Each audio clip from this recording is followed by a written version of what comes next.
Welcome to Shedding the Shame. I'm your host, Tami Wong. This is where women stop whispering about the hard things. No performing, no fixing, no pretending we're fine. Just honest conversations about what we've carried, what it cost us, and how we rebuilt. You don't need a perfect story. You just need the courage to tell the truth. You are not broken. You are not dramatic. And you are not alone. Let's shed the shame. Hi, everyone, and welcome back to Shedding the Shame. Today, we're talking to Krista Lee Hynes. Krista is a passionate business owner, coach, and financial literacy advocate in St. John's, Newfoundland. She is currently managing partner in CFP at her firm, Ignite Financial Incorporation, a holistic planning group. In her private advisory practice, she focuses on professionals and entrepreneurs, helping them with business planning, financial literacy, cash flow, debt management, and goal funding. As she deepens her knowledge, she's excited to extend her practice into trauma-informed financial counseling, transitional management, and money mindset mental health projects with self-care practitioners doing meditation, yoga, and healing work with financial care practices. I love that. Thank you. She is passionate about entrepreneurship and helping the whole community thrive through community bonds and equity.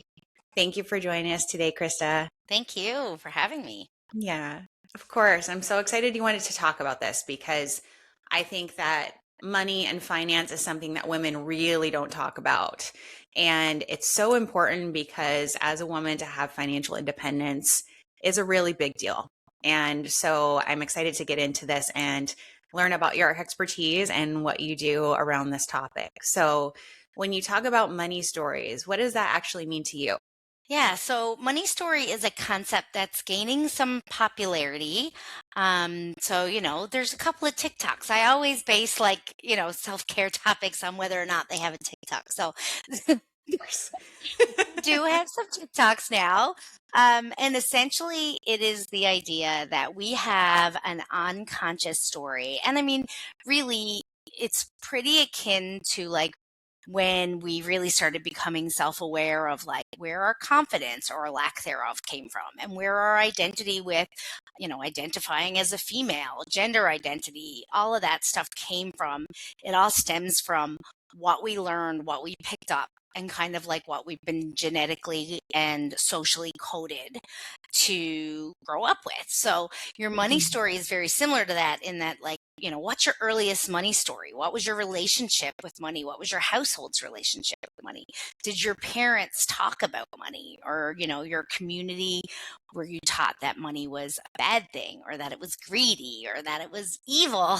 Or were you taught that it was, scarce and you had to hold on to it when you had it? So it's this unconscious story that we don't even really know until we do work around money stories. It's kind of following us around and shaping the way we interact with money all throughout our lives and into adulthood. So a lot of times people who, find themselves having difficulty with financial conversations in relationships, or, they have trouble asking for that raise or managing their money, or they continue to get into debt and they're like, what is wrong with me? There's nothing wrong with you, but somewhere in your coding, there's a money story that isn't serving you.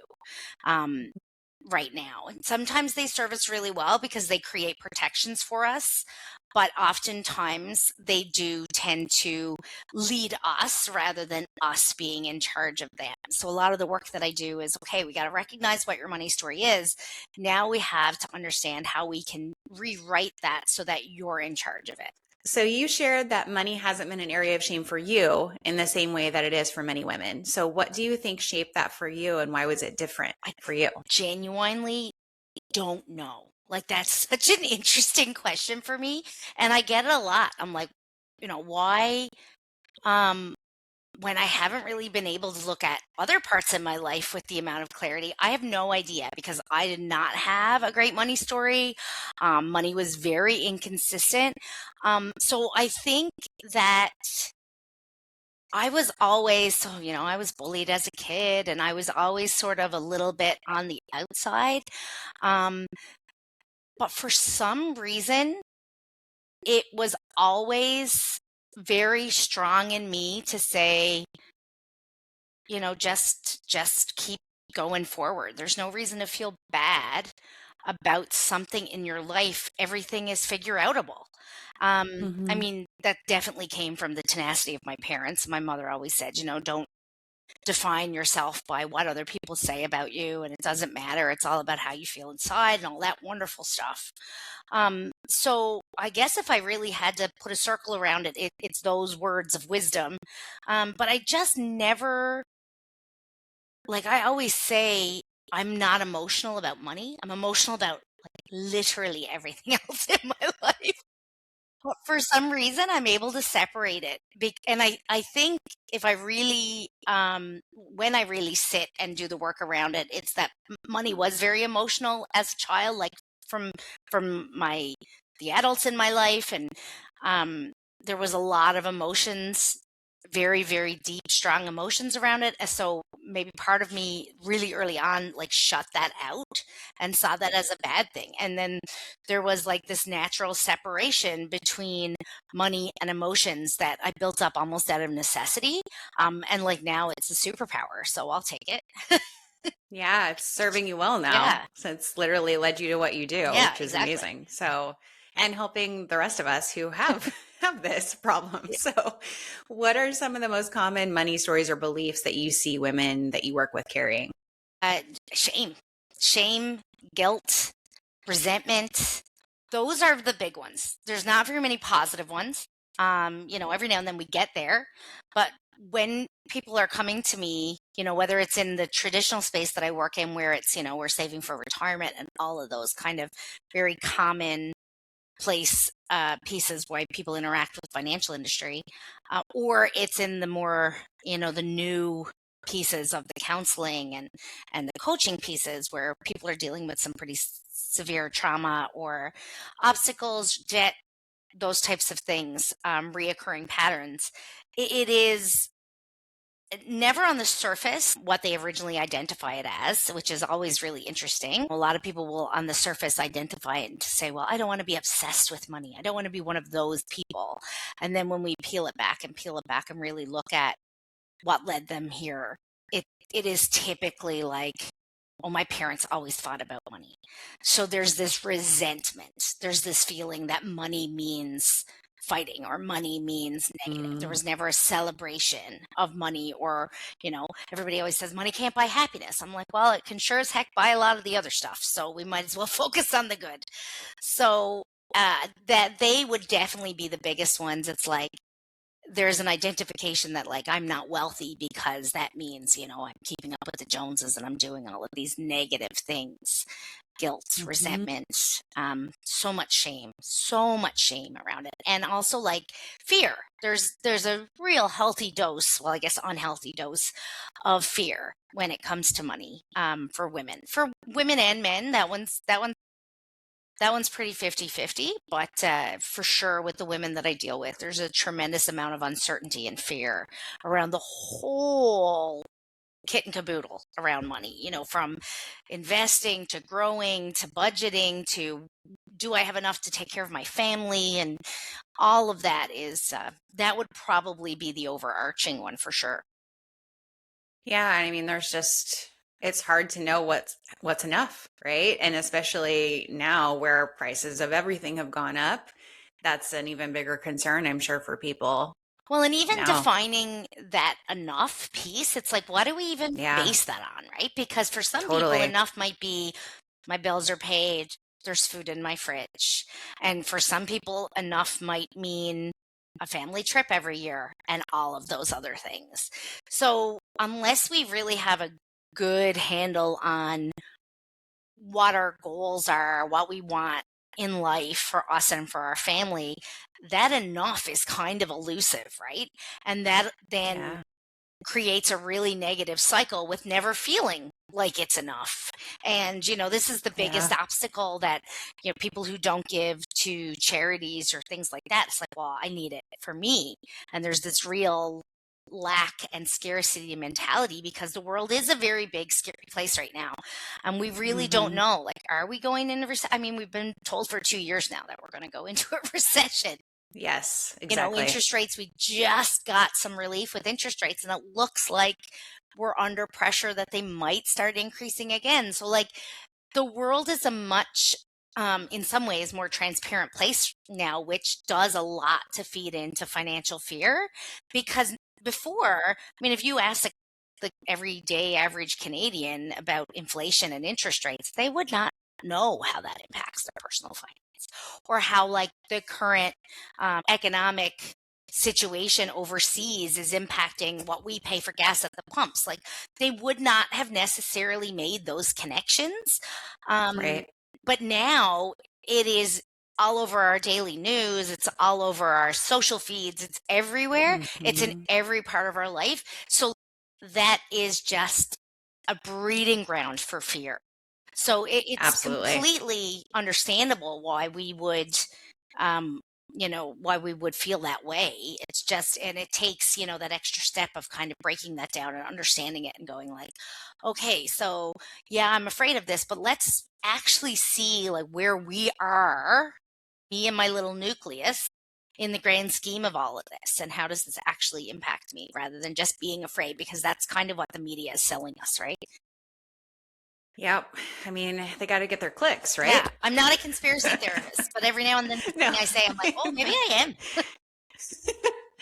I don't think you are. I think, but yeah, you're right. I mean, I know more about the world economy and the effect of this war and the gas, the Venezuela situation. I mean, there's just so much I never would have known even 10 years ago, even 5 years Yeah, ago, probably, right. that so is so readily available. Anytime you open up Twitter, I still call it Twitter, and I will always call it Twitter. So yeah, it makes me nervous when I don't have control over most of these things, right? And so the thing I need to do is, like you said, huddle up with my husband. Where are we at?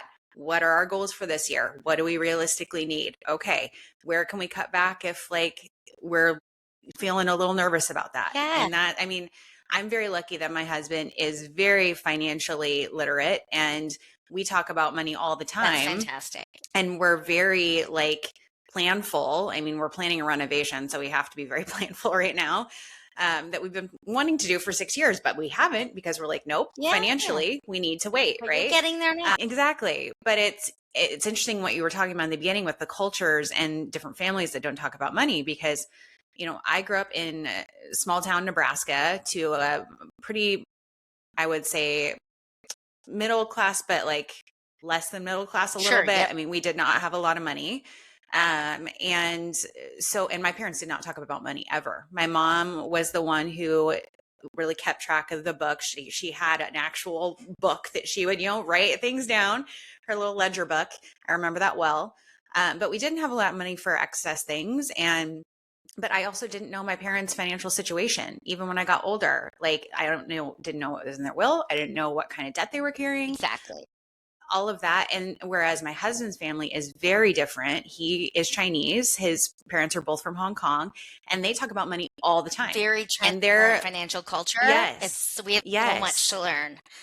totally. And the And I way that they love that. intergenerationally talk and converse and share Yes. money concepts, it's something really special, because our, Western culture, we don't necessarily do that, right? I think it's so important, because it's like, yeah, his mom is in her late 70s. She's still healthy, thank God. But we know her financial picture. We know how much money she has. We know if she wants to go into a home, an assisted living care, like how she'll pay for that. It's just Huge. so nice to have the transparency. And so it's something I definitely want to raise our kids being very aware of. Like, they get a monthly allowance, and it's clear on our board how much they have and when they go into debt and how they have to work on that. And, Amazing. Gold star. yeah. Well, I mean, I have to give my credit to my husband on that one. I feel like a little bit for introducing that, because I didn't get an allowance growing up. Yeah, right. So, yeah, it's so important. And I think because I'm raising two daughters, I want them to be very comfortable talking about money and knowing how to plan for themselves. Yes, for sure. I Yeah. love that. And I love that because it's pretty typical in our society these days, still, unfortunately, that the male is the dominant sort of like, um what I'll say is like financial advocate, or like the one that kind of Hmm. does the things. Females statistically speaking, we tend to like, okay, we're doing the grocery shopping, we're doing the like day-to-day budgeting, but like the big picture thing is still very much my husband does that, which is like, Mm-hmm. whatever, everybody has their job. I'm fine with that. What I'm not fine with is when couples don't talk about that. And when the Yeah. husband has very much the mantra, don't worry, I got it. And the woman is Mm-hmm. like, okay, cool. Because that's Mm-hmm. when problems can happen. So it's so beautiful to hear that you kind of entered in with sort of that imbalance, but you're really making sure that the communication lines are open, you're discussing it, you're planning together. And that you're passing that on to your children. Because like when we talk about fear, I mean, in the sandwich generation, when you have a young family at home and aging parents, I don't know any fear bigger than what the heck do I have? Like waiting on Mm-hmm. the other line here, like what are my financial responsibilities going to be as my parents age? What does their estate look like? And I mean, a lot of times if you grew up with the local culture talking about money, it was almost taboo. Like it was almost like Mm-hmm. you get your knuckles wrapped if you asked mom what she did for a Absolutely. living or That's dad what she rude. did for a living. It's rude. Yeah. Mind your place, right? So Mm-hmm. now how does that not carry through to adulthood? So Totally. now how do I ask my 71-year-old father what his estate is like? Because who Mm-hmm. knows the answer, right? When you say, I love what you say, like the things you can control and the things you can't control. That's often one of the exercises that I do with people. It's like, let's look at all the things that scare us about the financial picture, and let's look at the things we can and can't control. And this Mm-hmm. transparency, this kind of forensic investigation of our own finances, but also the finances that are going to impact us around us, i.e., our parents, i.e., our children. Because let's face it, if our children aren't financially sound, it's going to come back on. It's going to come back on us at some Absolutely. point. They're going to live with us forever. Right. Yeah. And if our parents aren't financially sound, then there's also going to be a trickle down because I mean, we take care of our family one way or the other and we figure it out. So, like, if there's a health incident, how is that going to be paid for? And, in Canada, we have a bit of a cushion because we have free healthcare. But, like, I look at, it's similar in other places that do not have free healthcare. And then I'm like, oh my God, like, if your parent ends up in assisted living, I don't even really know how that's going to be affordable. So it is Mm-hmm. so important to just, that's why I loved the concept. Well, I love the concept of this podcast anyway. So amazing. Thank you. But when we tie it in, one of the big advocacy things for me is like if we broke down the taboos around talking about money, we'd all be better off. Like I would love to hear. I Absolutely. have a few clients who like in their little girlfriend pockets talk about money and talk about things like that. And I just love it. It makes my heart so full to know that, we do need to breed a culture of people who are like, asking what you do and what your investments look like is just as commonplace as, oh my God, where'd you get that dress? Right? Like Yes. it's something that Totally. needs to be fostered for sure. I agree. So when it comes to women specifically, and the women you've worked with, like, why do you think that money is such a loaded topic? I think because of that shame and because of those taboos, I think when we look Mm-hmm. at, I get on my soapbox and I sound so ranty when I'm asked questions like this, but like we have to look at the facts, right?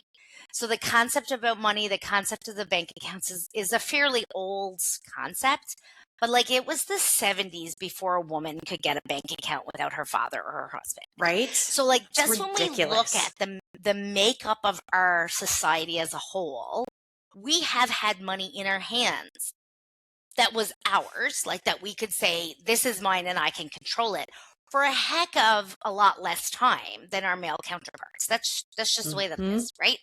And then the other part is that, there are gender inequalities when it comes to finance, and they have systemically seeped in, and it's part of all of our collective money stories as people who identify as female.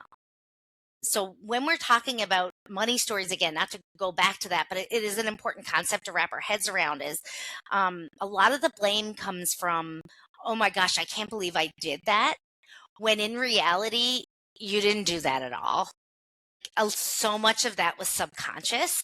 And a lot, like I would say well over 60% of those inherent subconscious actions that trip us up financially or keep us limited are specifically female gaps.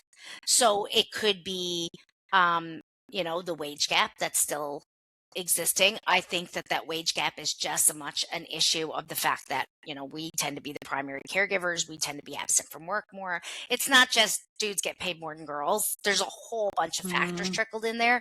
We're also a lot less likely to ask for a raise, to ask for a promotion, to go in for a job if we don't meet every single criteria. Like, these stats too, right? So all of that is playing into the wage gap. All of that is playing into our financial insecurity. And it's not that we're doing something wrong necessarily. It's just we haven't been told since we were little girls that you got to go out and get a job, that you got to do well, that you got to make money, that you got to be successful.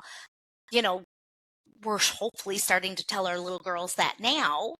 But typically speaking, the first question I remember being asked as a little girl is, oh my gosh, are you going to be a little mommy? It's like, no, I'm dressing my Barbie up to go to work. Like, yes, what are you talking about, right? Like, but that was the thing. And like my mom, I was in university, and my mom, she's a wonderful, wonderful mother, but she's very traditional. Was, you don't need a man to have a baby. You know that, right? You can give me a grandkid even if you're not married. I'm like, let's slow down. I'm in my second year university here, right? Yeah, you need to pay for that kid and have a job. But I think that is why, and we're carrying all of that baggage, and we're trying to understand that. And like, my girlfriends and I talk about this all the time, because women were handed the keys to empowerment, but we were never taught how to drive the car. So it's very, very similar with finances too, right? It's like, here's all the money, but you weren't ever told how to do this. Like, how to invest it. Yeah, totally. Well, I want to go back to the money story concept because, you were saying in the beginning, some people don't even understand how to recognize that. So how can someone start to recognize their own money story if they've never thought about it before? And then if they want to change it, how do they begin to do that? Yeah, so journaling is the best thing we can do for ourselves whenever we're struggling with something. But it is specifically, I think, rings true when we're doing really good self-care work. And I would call the money story a top one of those. So we want to sit down and we want to journal about, like, okay, what's my earliest money memory? How do I react when I think about that? When I've heard so many different wild first money memories, and what it rings the same with every single one of them is as soon as they say it, they go, oh, wow. Because it starts to click, right? So what was your earliest money memory? How did you talk to your parents about money? How did they react around money? Do you remember saving for something big as a kid and then getting it? What are the first three things you think of? What are the first three words you would associate with money or wealth? So those are kind of big intro exercises. I do have some money story free download worksheets that I can send to you if you want to link with this. Yeah, I can link them in the show notes because I'm already like, oh, when I listen back to this, I'm going to go do all of these prompts. Yeah, so there's I'm working on a money mindset course, and the first one is all about money story and releasing negative money mindsets, and a lot of it is dealing with our past traumas around money. So I've developed a couple of just thought prompts.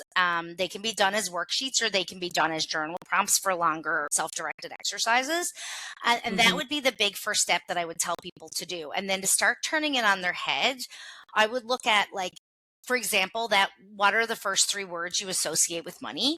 Typically, at least two of them are negative. So then the exercise to kind of move forward with that would be to write the polar opposite. So if you wrote scarcity, then you would write abundance. And then Mm-hmm. the exercise with that is to kind of word bubble or word map beyond that. So if you now have abundance, it's like, okay, so how would I feel if I had an abundance of money? What would that mean to me? How would that change my future? How would that change the decisions that right now are holding me back? So you just continue to journal and word map with that, because like a big portion of this is the mindset that we carry with us. Now, obviously, there has to be physical, tangible money this is associated, Yes. but we have to come at it from the right place. So then if we look at it and we go, okay, the next step, once we, okay, how would I feel if these obstacles were removed and I felt better about this? Then it's like, okay, what is one action that I can take to be closer to this future version of myself that I want, right? So maybe I need to budget. And if it breaks down to budget, then there's lots of different exercises. My favorite budgeting hack, if you want to call it that, is a 50-30-20 budget. And it's so simple. It works for like people who have gig culture, hustle culture, commission, entrepreneur, steady paycheck, whatever the case may be. So basically you take 50% of your paycheck, and that is towards your household expenses and bills. 30% goes towards the stuff that you want: travel, short-term goals, fun money, going out with your girls, bringing the family out to eat, whatever. And 20% gets put away for long-term. And sometimes just something simple and easy to incorporate that, like the mindset work is so important, but you got to be there, right? You got to be there. So sometimes all the time, we live in a quick fix culture, right? I'm cursed to be associated with an industry where there's no such thing as immediate gratification. We are constantly talking about things that you'll thank yourself for, like minimum 6 months down the road, right? It's hard for people to wait for. It's really hard. So I'm constantly looking for little things that can be incorporated where you can see, like if you do 50-30-20 and you've been struggling with like how to save or how to pay down debt, you'll see by the next paycheck, you'll see an impact to that, right? So I'm constantly looking for ways to incorporate really quick wins. And then the other thing that women specifically can do is educate themselves. So I did an article called The 5 Steps of Financial Clarity. And basically I just kind of summed it up into, if you're looking to just bring yourself into a better mindset about money, what are the things you can do? And I gave some suggestions for podcasts and audiobooks. The Wealthy Barber is one of my big favorites. It needs to be the content of the country that you live in, because that's pretty important, because economics are different. But accredited people. So my definitions here are certified financial planner and certified financial counselor. So like look for those. Don't just like, grab some reel on social media and be like, oh, okay. Find somebody on TikTok. Yeah, right. Exactly. This is where the TikTok is not good. They need to be accredited, because otherwise you can't really know that they've done the research behind whether or not this wild concept. So, sell your house and rent so that you can save all your money. Maybe that doesn't work for everybody. And if somebody has done the research and knows the statistics and has the education behind them, then they're probably giving you some broader terms for that. Start filling your social media content, your podcast content with good education-based information.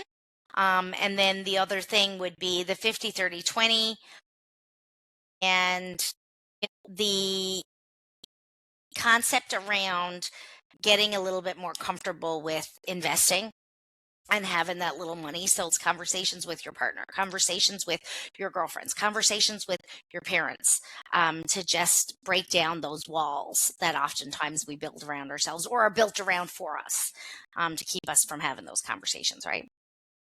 Yeah. So with, helping women with building clarity and confidence around money, what does financial confidence really look like in your clients when you see it? Yeah, that's a great question. It's different for everybody. But for the most part, like confidence and clarity for me go hand in hand, because you can't have confidence if you're not clear on what it is that you're trying to achieve. So a lot of times people will come at financial matters very confused, without a good baseline of knowledge, and feeling very, very less than. and almost undeserving of, what it is they feel they need to talk about. I've often heard, oh, I just need to get a few more things in order before I come to see you. I'm like, that's like saying you need to lose 10 pounds before you go to the gym. Like, those are Yes. counteractive. You don't put one before the other, right? That's the whole point Yes. of coming to see me. So it is very much the not really knowing where to start. So financial confidence for me is when people turn that page, when they tap in to what it is that has brought them to this point. They release the blame for it. They recognize, okay, my money story has brought me to this far, but I'm the one that's in charge of writing the next chapter, the next paragraph, the next sentence, and I'm ready to do that. So what is it that I need to do? And they tackle it head on. They don't back down. A lot of times, like, people might come see me once, and then, I might not hear from them again. I might not hear from them again. And maybe like a month later, they're like, okay, I'm ready now. And sometimes it takes a couple of those cycles, right, to get somebody in. But then when somebody really locks in and we're connecting on a regular basis and they're doing the work and they're seeing the progress, that to me is financial confidence. It doesn't mean being at the apex and having conquered it all and being, the next youngest millionaire or whatever. It is the ability to stick with it and do what it needs to take and understand that it's not easy. We didn't get taught this in school. Lots of people will say, oh my God, I can't believe I don't know this. I'm like, I can. I literally went to school for it because we don't get taught it. This isn't something people think money, it's as common as breathing. We all have it, so we should all know. It's like, no. It's not a natural instinct. We weren't taught it. And especially with women, it was very purposefully not taught to us for a very long time. So it isn't something that comes natural. And, people go to school for their degree or their whatever. You don't learn finance as part of that unless you do a business degree or a commerce degree or an economics degree. So it isn't something that you should just feel like, okay, I woke up today and I should know how to do this. So very true. The confidence comes from a place of, I guess, being vulnerable and being ready to just dive in. You're like a financial therapist. Well, that I was just thinking, like people don't, I'm sure, I mean, I've never thought about going to therapy for money, for finances, right? I think of it as like relationships and communication but this is a very real topic that people go talk to a therapist about, especially around the shame thing. But that's something, as you're talking, I'm like, oh, you're really like giving someone therapy and around that's why finances. The financial counseling designation was really important to me because I saw that need, and I'm only really starting to broach that work now. But like the social workers and the psychologists and stuff that I've talked to about this, they're like, oh my God, so many people come to me and I just don't feel like I can coach, I can counsel them on the therapy stuff, but on the actual financial pieces. And a lot of times where it is, unlike anxiety and stress, which obviously are often coupled, finances can certainly exacerbate any underlying anxiety or depression, but you're not like, if a therapist doesn't have the financial background to be able to actually help you get out of debt or help you with you're never going to resolve that baseline issue. So we have to deal with the trauma and the feelings and the fear and everything that around money so that we can have the confidence to tackle it. But at the end of the day, we have to tackle it or it's just going to continue to repeat on us like a bad burrito. Nobody wants a bad burrito. Nobody wants a bad burrito. Burritos are supposed to be delicious. Yes, they are. Yeah. And they're delicious. It's so funny. So you talked about some steps, journaling, talking to your partner, talking to your parents about their finances, kind of, getting your own budget in order. Are there any other small steps that a woman could take today to start feeling more in control of her financial future? I would definitely say look at it all, spread it all out on the table and take a good look. See what it is, like it's amazing how many times I ask people, what's your mortgage? And they give me their monthly or biweekly payment, but they don't know what that balance is. Right? That's not throwing shade. That's just being like, girl, you should know that.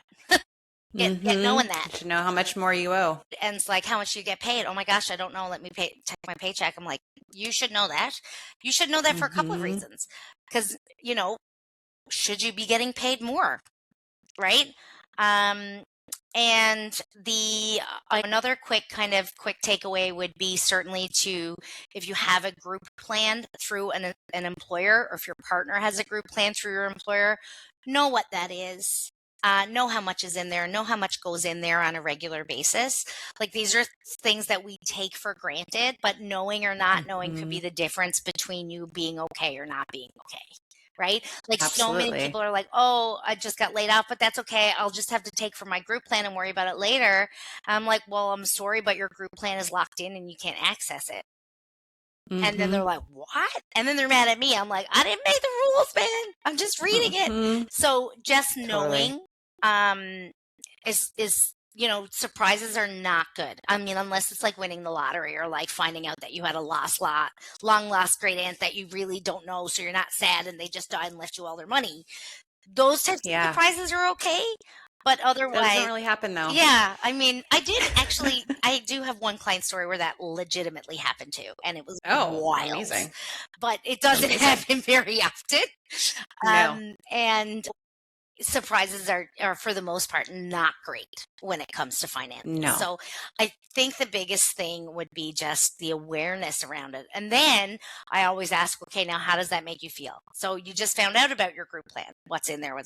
Maybe it makes you excited. Maybe it's like, oh my God, what does this mean? I want to know more. And then wherever there's an itch that you want to scratch, then scratch it. And that might mean speaking to a professional.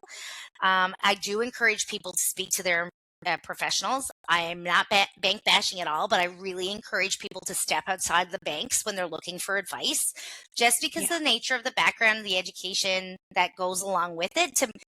You know what? Honestly, as long as you're going to talk to somebody and you're asking them, how do you get paid? Because if somebody's not getting paid to give you advice, then they're probably not necessarily as motivated to give you advice, because they're just going to be like, okay, can you buy something now so I can get paid? So it is really important to understand that, yes, you can turn to professionals, but you need to ask them some questions to make sure that they're aligned with what you need from them right now. And maybe they're not aligned right now, but then you can recognize for the future, okay, cool, I really liked that person. Now that I need something that they're offering, I'll go back. But for the most part, you want to make sure that, especially if you're in the investigation phase or in the knowledge phase, you want to look at somebody who's like a fee only or an advice only firm. There's not many of them, but they're there. We're here. We're there. Yeah. No, that's good to know. And things I think most people wouldn't think about too, in terms of what to look for. So when it comes to money and women especially, is there anything that a kind of shame that they don't talk about out loud, that maybe because you're working with them is something that you hear once in a while, but they aren't talking to anybody else about?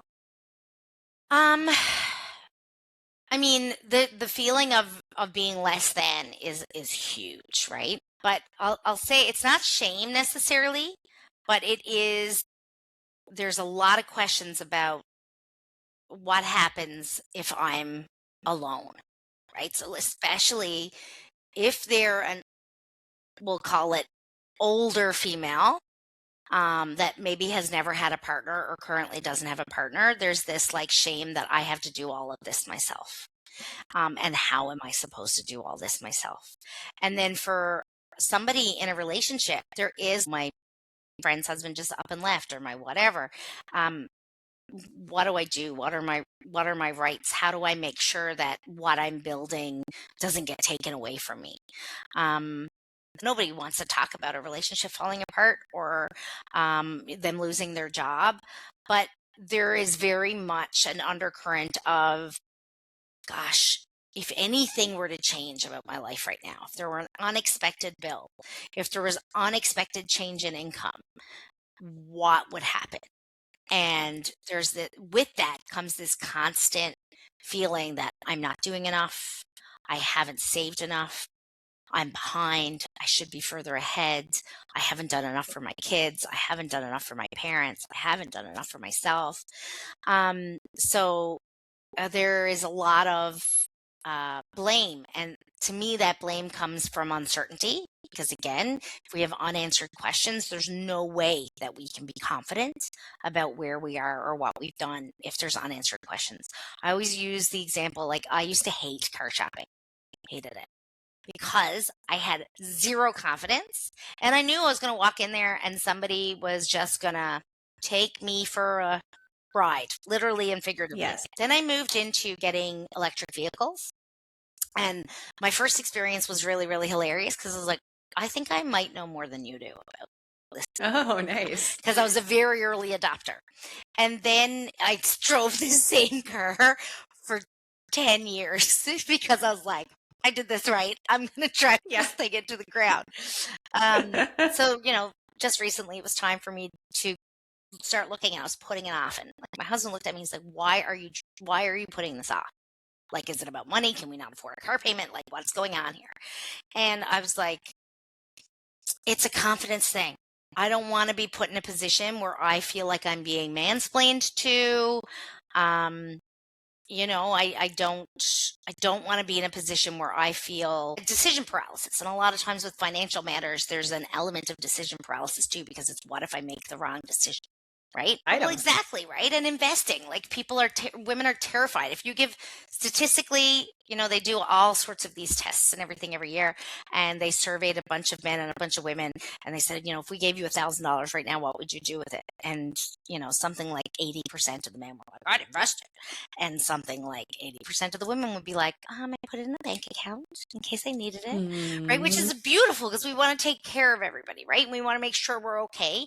And sometimes, a lot of the times as women, we default to, the safest decision is the best decision because then I haven't made any mistakes. I haven't closed out any options if it's just in cash.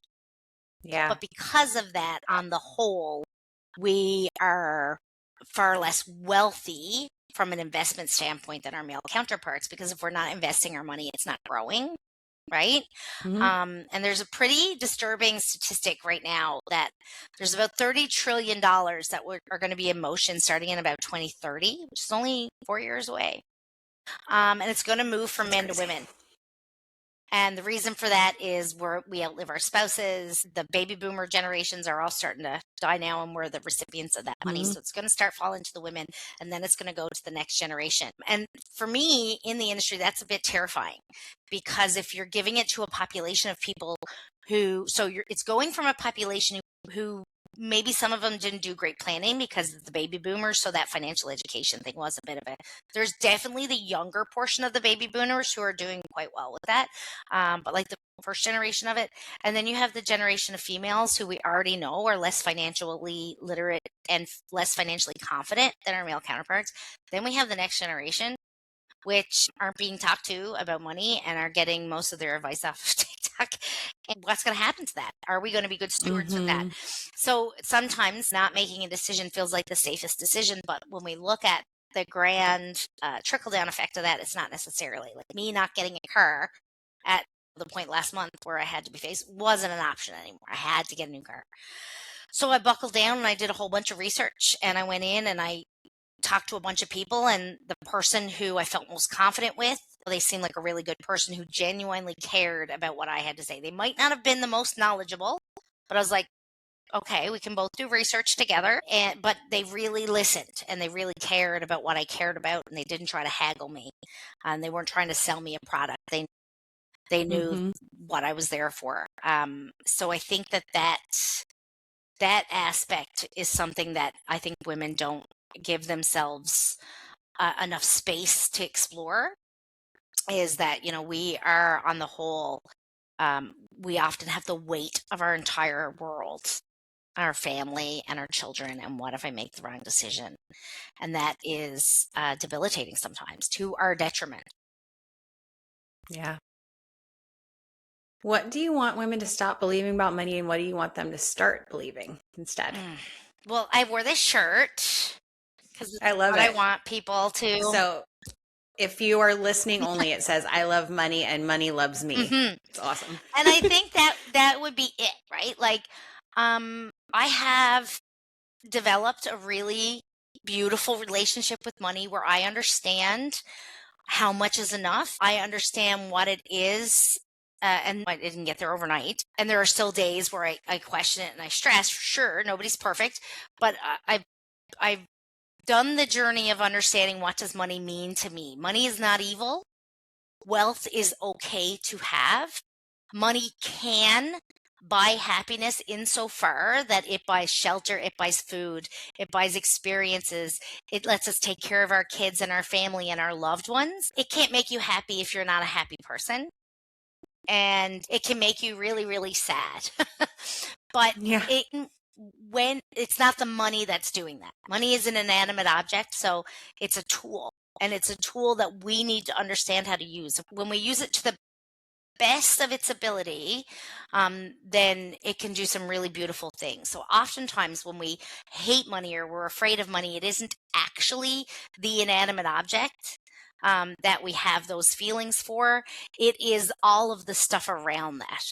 So if there were one thing, it's like love your money and it will love you back.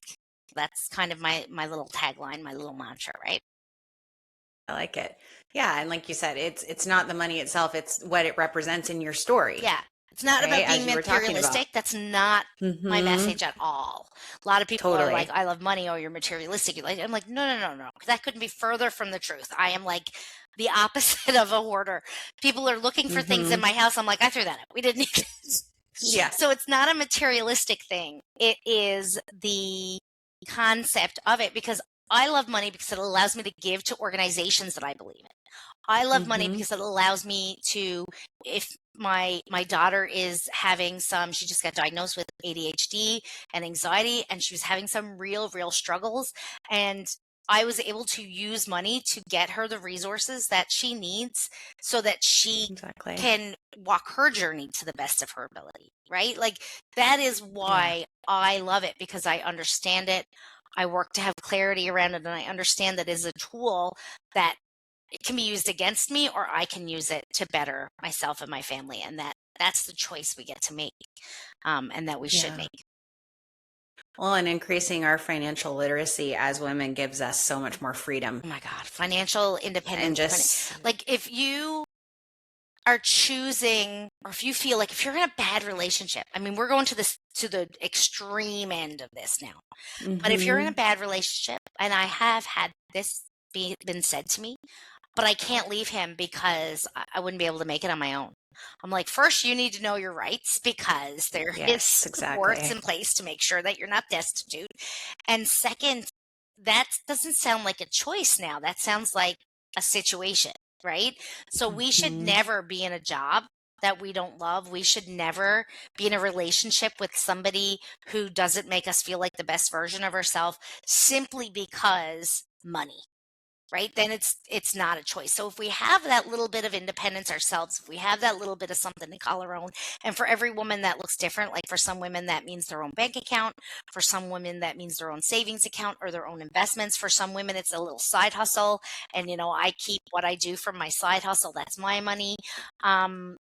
Whatever that is, then it's so important, because when you have financial independence, you have the ability to make choices, and then you can remove yourselves from situations where you no longer feel served. And that's the ultimate piece, right? Is for so long, and it's still in so many places, women have choices taken away. So we need to make sure that women, when we can, are allowed to have that financial independence so that they can maintain those choices for themselves. Well, and that made me think too. I mean, I did a podcast a few weeks ago with a woman who was widowed when she was 40 with 2 young kids. So also in that situation, knowing, God forbid, if my partner passes away, how do I access the money? What does that mean for me? Yeah. Am I a beneficiary? Checking you're a beneficiary listed on there. If you have life insurance, if you have health insurance, those things are so important. Having a will in place. I mean, my husband and I put a will in place when we had kids, because we're like, if anything ever happens, we want to make sure that's set. And if you get laid off, same thing. If I get laid off today, that happened to me. Right. That happened to me at the end of 2022. I got laid off of my biotech job. I was totally blindsided. I was a great employee. I had no idea it was happening. It was a restructuring. And so in one day, your whole life changes. 100%. And you're like, oh my God, I'm not going to get this paycheck I'm used to every 2 weeks. Oh my God, I have to go on my husband's health insurance now. How does that change? What are his benefits? All those things are so important to take time to research and know, so that you can just have peace of mind knowing, okay, if the worst happens, what what is the worst that can happen, 100%. right? Or what is it going to mean for my life? Yeah, like if you spend, an hour in 1 week asking all of those scary what ifs, then, that buys you a year of Mm-hmm. not having that stress, right? So, Yep. I would ask, and I mean, it's amazing that you've come through this, and I'm assuming that your business and your venture and everything kind of came out of that, Did. right? I know some of Mm-hmm. your story.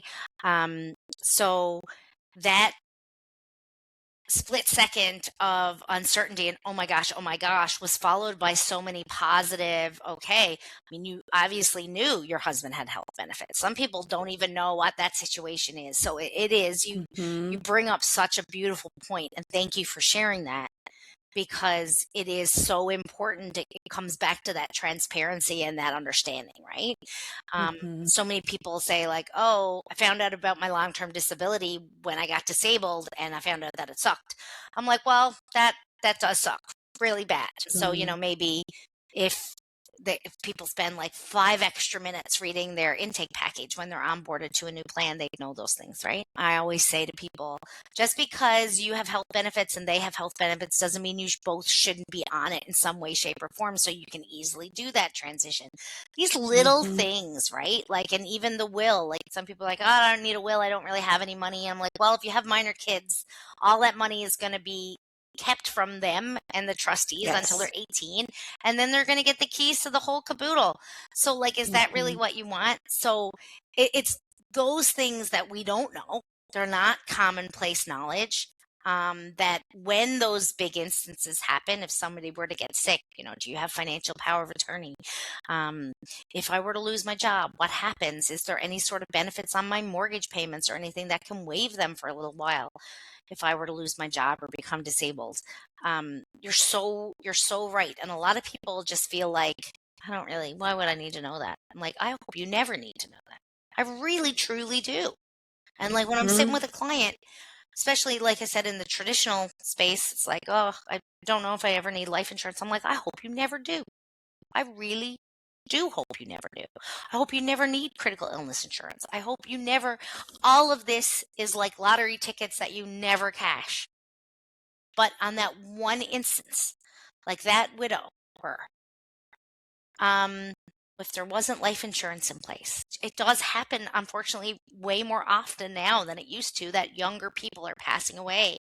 Yeah, And you see the for GoFundMe sure. pages, right? You see Yep. it. See, oh, let's raise money for the education fund. That means chances are there was no life insurance in place. Could have been a Mm-hmm. very different situation if that conversation. Nobody wants to think about that. Nobody wants to think. No. And some people are like, oh, I get life insurance, I'm going to go out and get hit by a bus. I'm like, that isn't how that works. Yeah, Yeah, exactly. it's not really going to increase your chances of anything. But what it is going to take away is the financial burden that could be created if something were to have happened to you yesterday. And that is it. It's that uncomfortable hour for the peace of mind for the rest of your life, right? And financial confidence and clarity. It's all of those things. It's like, what are my risk factors and how can I mitigate those? What are the if, ands, or buts that are in place? What are my short, medium, and long-term goals? It's like the fun stuff and the not so fun stuff. There's actually a financial planning pyramid. If people want to get a little bit, well, it's kind of like, I use it as like a checklist, but it's very easy. If you Google financial planning pyramid, you'll find it in a bunch of different formats. And it starts at the bottom with like your will and your power of attorney. And then it goes up to all your risk factors, your health insurance, your long-term disability, your life insurance, your critical illness, all of that.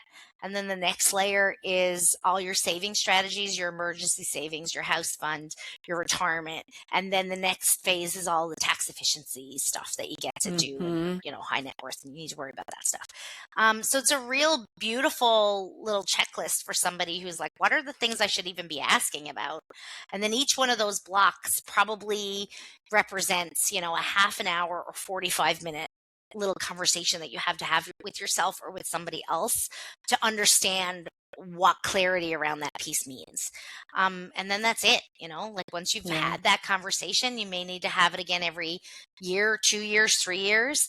But it's like an exercise. You could take one of those blocks a week.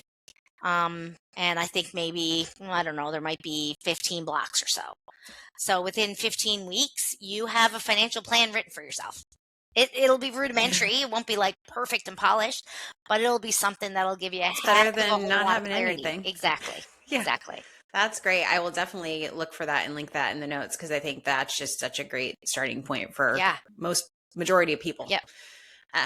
So if someone's listening right now and feeling overwhelmed or behind financially, what would you say to her? I would say you're not, because you are exactly where you need to be. And a lot of people will oftentimes feel behind because they weren't able to save, because their money always got redirected somewhere else. Or I didn't get to save, but I'm out of debt.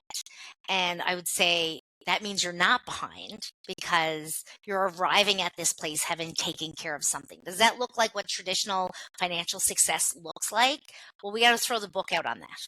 Right? We have to throw the book out on what traditional financial success looks like, because none of us are living in a traditional world. Like, gone are these days where you like, I go to school, I graduate, I get a job immediately without needing second and third and fourth degrees. Right. That job is fine. Inflation is next to nothing. I get a relatively affordably priced mortgage. I get married. I have 2.5 kids. And it's like, that is the way that the movies still show us, but like our life is a lot more like Full House, where it's like thrown in. And it's like, so we're more like an 80s sitcom than, like an All in the Family sort of thing. And it really is. There cannot be a cookie cutter definition of what your financial picture is supposed to look like. So the first thing you got to do is you got to like get a hammer and shatter that picture, shatter that mold, and release that. You're not behind. You have not done anything wrong. Some bad stuff might have happened to you, right? Like if you're here and you're feeling overwhelmed and you're feeling behind, that probably means you've got a colorful couple of things in your past. In your financial past and in your money story. But everybody has the ability to build their own wealth, educate themselves. And I get, some people might put me and say, oh yeah, you're coming from a place of privilege. Sure I am. Because I am where I am today, but I didn't get handed that. And I do genuinely believe that now there are exceptions to that, because there is inequity in our economic system. There are some real barriers to marginalized and equity deserving communities where there are some serious blocks.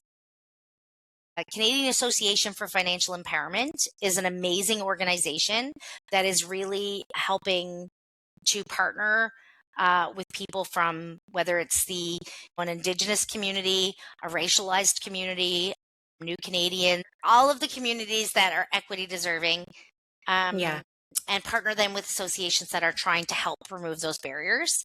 But I do believe that if we put down the fear and we have that uncomfortable hour, then we can take a step in the right direction, regardless of where we are.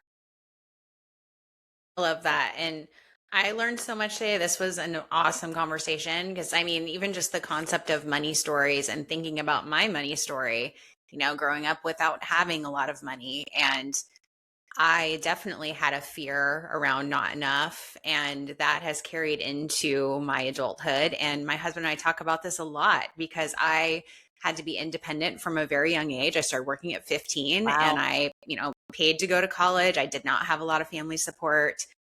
I did not get a lot of, anything really. And that my parents didn't have a lot to give, but also it just wasn't something I was ever going to bother, even if they did. Yep. So, I still have issues with it, where my husband will I'll be like, oh, my bank account is lower than I feel comfortable with, because I lost that job, because I'm an entrepreneur now that has, not a steady income. Right. And so it's a new thing for me to adjust to, and it is scary. And my husband's like, my money is your money. Like, we look at it as our money. And I'm like, yeah, sure. But like, I still have trouble with that block in my head of like, I don't have enough. Right. And so it's really interesting how those things can block us, Yes. even when our circumstances have changed. Yeah, well, that is it, even right? Like once you're in that yeah. mindset, you could have all the money in the world and you're still going to be like, oh, because then the balance is going to shift. Like my dad always says, it doesn't matter how much money you make, you're going to spend it. And it's kind of a nuance on that. I mean, that has its own very heavy past. So, well, we won't go down that. But it does come with that concept, right? Like I once asked a client, is like, how much debt is the right amount of debt? And they were like, well, zero. And I said, so you're never going to have a mortgage, never going to have a car payment. And they were like, well, no, but that's not. I'm like, it's debt. Debt is debt, right? It's good debt. But if you're saying zero, let's take a minute and let's take a beat and realize what you mean when you say that, right? So like if somebody has the threshold, oh, my bank account can't go below 4,000. Well, if you have $20,000 in your bank account, you're probably going to look at 8,000 then and be like, oh, my bank account's so low. But if it was 4,000, 5 months ago, you would have been like, all right, I'm okay. But now our perception has shifted. So again, it's that concept of what is enough? How much is enough? Right? So, if you have enough money in your bank account between paychecks that if a payment comes out before your check goes in, it's not going to bounce, then you have enough money in your bank account. Like really, like when we really slice through it, right? That's what a bank account is for. It's a transactional account where money goes in and money goes out. Now, if we're talking about RSPs, we're talking about tax is a different story. Then that, goes towards goals and time frame and all that stuff. But like when we define how much debt is okay, well, then you look at, well, how much is my house worth? And to me, like, debt is if you can clean the slate. If everything went to heck in a handbasket, and you had to press the ejector button, right? Would you be at net zero, right? And if the answer to that is yes, or I'd be slightly to the positive, then you're okay, because debt is a part. Like you're not going to have a house without a mortgage. You're not going to have a car without a car payment for very long, right? These are things that we have to be okay with. And like everybody's like, oh, I need this much in my bank account. I need this much in my bank account. Are you going to spend it? Because if you're not going to spend it, then it's kind of okay if it's not there all the time, right? So we have to let go of these constructs that, quite frankly, somebody else put in our brain. And, I'll say thank you for giving you the concept of the money, but I'll also say I'm sorry. Because you may, it may be something that you obsess about for the next couple of days. Because I know for sure that when I started researching this, and I started researching it because when I was fully in the traditional financial space, like I was giving people these great advice and these beautifully written plans. I was like, and it seemed so simple to me. Do A, B, C, D, E, and you will get the result that you want. And then they just weren't doing it. And I was like, what the heck? So I started to research, like human behavior and financial behavior, and because there's a whole study of psychology that has to do with humans and finances and how we interact with that, and decision-making paralysis and all that stuff. And then that led me through to the concept of money story that kind of boils it all down. And I was like, and then I was obsessed and like kind of thought of nothing else for like a month. And I fear that when I give people the gift of but I do call it a gift because it does answer so many questions, right? It does. Yeah. And it really, if we let it and we approach it with tenderness and kindness, and I always say, like, do an hour of work and then go do something nice for yourself. Go for a walk, get some fresh air, read a book, drink a glass of wine, whatever you need to do, or a glass of lemonade, take a bubble bath. And then if you've committed the day to it, but don't spend the whole day doing this kind of stuff because it can get super heavy, right? Which is why I like coupling it with like the yoga and the meditation, because in those retreats, we'll do like a combination of money work, and then we'll do like a release exercise or a breathing exercise or a grounding exercise. Or we might like make some sort of fun, money vision board or something kind of cutesy like that, right? To just kind of peer things that make us feel good with work that ultimately actually makes us good. You know what I mean? So it's Yeah. important to kind of bridge that. Well, I definitely have a lot to think about, but in a good way. I'm excited to go through and edit this and then like do my journaling and all my prompting. And I'll make sure to put your information in the show notes as well as some links for people to start looking into these things. And it's definitely made me think about, my relationship to money and some of the old stories that I have that I should update, and how there's definitely that, if I see myself as wealthy, that's negative because I grew up poor, Yeah. so there's a lot of things to look at there. And I think a lot of positive ways to grow. So thank you for just the wealth of information you brought to this conversation. I'm really looking forward to people listening to this. I think it's going to help so many women, Amazing. Start talking about this with their friends. That's my goal. Yes. Because I want us all to be financially literate and independent. And just thank you so much. Thank you for the opportunity, because it is a new concept, getting kind of the money train on the self-care train. But I'm really trying to hook up those two concepts because it's so interconnected. So I really appreciate the opportunity, and I really had a nice time talking to you. Good. That's always my favorite. I always want people to have a good time, like we're just having a chat over wine or coffee. So that's my goal. Yeah, awesome. But thanks everybody for listening today, and I hope you got some really helpful tips out of this, and we will talk soon. Bye. Bye. Thank you for being here and for listening to another powerful conversation on shedding the shame. If something in today's episode resonated with you, I want you to sit with that.